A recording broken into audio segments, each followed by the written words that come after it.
এক সময়ের কথা। এক স্বর্ণকার ছিল, যার 3টি সুন্দরী কন্যা, সানা, ওয়াফা আর ছোট মেয়ে বাহিয়া। তাদের মা মারা গিয়েছিলেন অনেক আগে, তাই বাবাই ছিলেন তাদের পৃথিবী।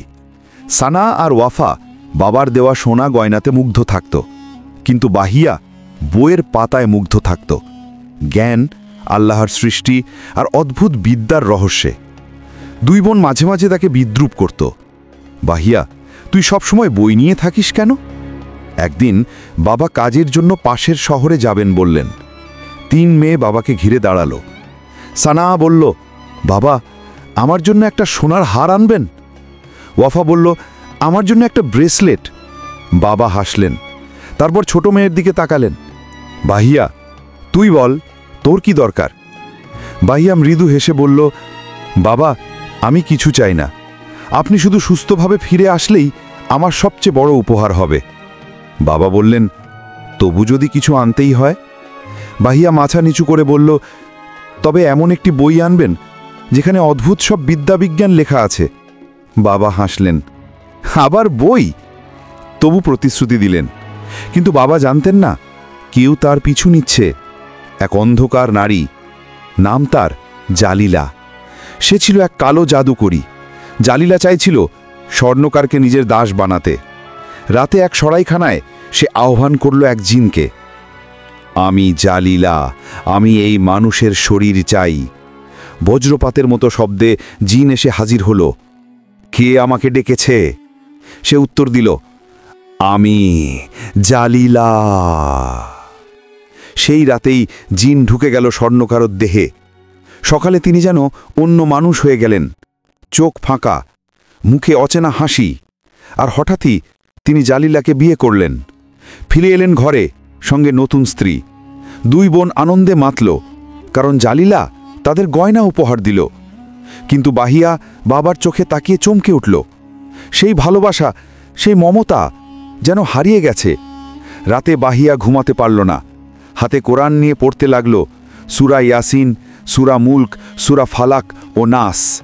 হঠাৎ বাতাস বইল, অথচ জানালা বন্ধ। বাহিয়া মোমবাতি হাতে পা টিপে টিপে গেল বাবার ঘরের দিকে।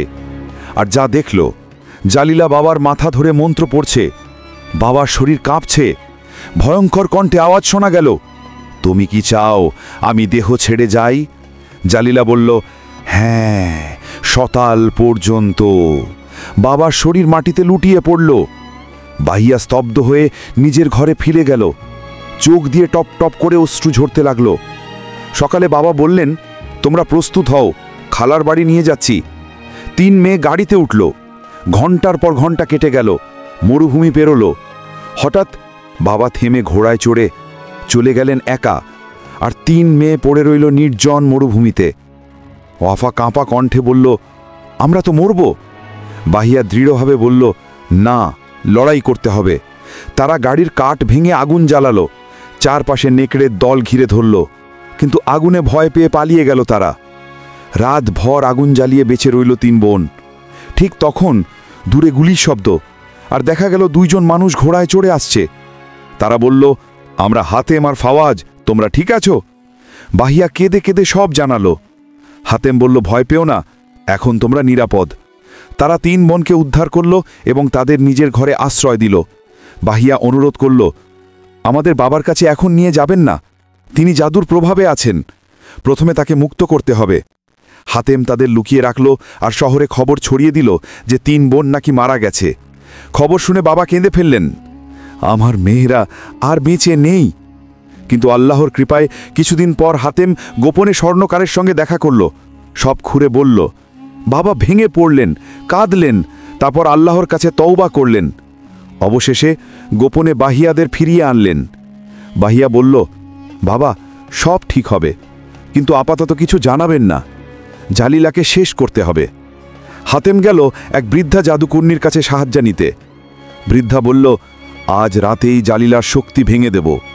কিন্তু ভোরে খবর এলো সেই বৃদ্ধা মৃত।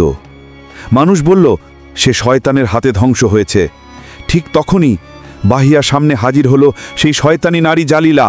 সে চিৎকার করল, তোমরা ভেবেছিলে পালাবে, এখন তোমাদের মৃত্যু নিশ্চিত। সে মন্ত্র পড়তে লাগলো, ঘর কেঁপে উঠল, 3 বোন অজ্ঞান হয়ে পড়ল। কিন্তু বাহিয়া হঠাৎ চোখ খুলল, দাঁড়িয়ে গেল, চোখে দীপ্তি, মুখে দৃঢ় হাসি। জালিলা চিৎকার করল, অসম্ভব, এটা কিভাবে সম্ভব? বাহিয়া শান্তভাবে বলল, আল্লাহর কৃপায় তোমার মন্ত্র ব্যর্থ হয়েছে। জালিলা থলে খুলল আর দেখল ভিতরে তার নিজের কালো আবরণ। ধোঁয়া ছড়িয়ে পড়ল, এক অদৃশ্য হাত বেরিয়ে এসে জালিলাকে মাটিতে চেপে ধরল। তার ভয়ঙ্কর চিৎকারে ঘর কেঁপে উঠল, তারপর নিস্তব্ধতা। মুহূর্তেই ঘর ভরে গেল শান্ত আলোয়। 2 বোন জেগে উঠল। বাহিয়া হাসল। দরজায় কড়া পড়ল। বাহিয়া দরজা খুলল। সামনে বাবা আর হাতেম দাঁড়িয়ে। বাবা কাঁপা কণ্ঠে বললেন, আমার মেয়ে, আমার বাহিয়া। বাহিয়া বাবাকে জড়িয়ে ধরে বলল, সব শেষ বাবা, আল্লাহর কৃপায় আমরা মুক্ত। সেদিন রাতে স্বর্ণকারের ঘরে আনন্দ আর কৃতজ্ঞতার উৎসব হল। বাহিয়া বলল, আমি তার মন্ত্রে অজ্ঞান হইনি, কারণ কোরআনের আয়াত ছিল আমার সঙ্গী। সূরা ইয়াসিন, ওয়াকিয়া, মুলক আর ফালাক ও নাস, এই আয়াতগুলোই আমাকে রক্ষা করেছে।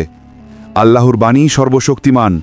আর বাহিয়া প্রমাণ করে গেছে, যে আলোয় বিশ্বাস রাখে তার উপর অন্ধকার কখনো জয়ী হতে পারে না।